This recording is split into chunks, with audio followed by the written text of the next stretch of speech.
आधीच रखडलेल्या रेल्वेने वैतागलेल्या मुंबईकरांच्या त्रासात आता आणखी भर पडली आहे, कारण दक्षिण मुंबईत टॅक्सी चालकांनी बंद पुकारलाय। आझाद मैदानवर जवळपास 1000 टॅक्सी चालकांचं आंदोलन बघायला मिळतंय। ओला उबेर सारख्या टॅक्सी सेवांवर निर्बंध घालण्याच्या मागण्यांसाठी हे आंदोलन करण्यात आलंय। मनश्री पाठक आपल्या प्रतिनिधी आपल्या सोबत आहेत। मनश्री, आत्ताची काय स्थिती आहे आंदोलनाची आणि कसा फरक पडतोय त्यामुळे? अश्विन, आपल्याला माहिती की सकाळपासूनच मुंबईत वैतागलेले आहेत। खरं तर पावसाचा जोर कमी झाला, आता पाऊस जवळजवळ बंद झालेला आहे, मात्र तरी सुद्धा अनेक ठिकाणी रेल्वे रखडलेली आहे आणि त्यासोबतच जो पूर्वनियोजित बंद होता तो आता सकाळी 11 पासून सुरू झालेला आहे टॅक्सी चालकांचा।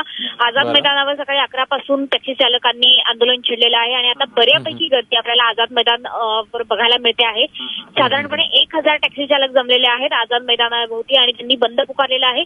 आंदोलन यासाठीच केलं जातंय की ओला उबर सारख्या ज्या प्रायव्हेट सेवा आहेत टॅक्सीच्या त्यांच्यावरती निर्बंध आणावेत सरकारने, ही पूर्वीची मागणी आहे। मात्र आजच्याच दिवशी सगळ्यांनाच कसा मुहूर्त मिळाला असा एकमेव प्रश्न मुंबईकरांच्या चेहऱ्यावर आहे, कारण एकीकडे लोकल सेवा ठप्प झालेली आहे आणि दुसरीकडे टॅक्सी चालकांनी देखील बंद पुकारलेला आहे।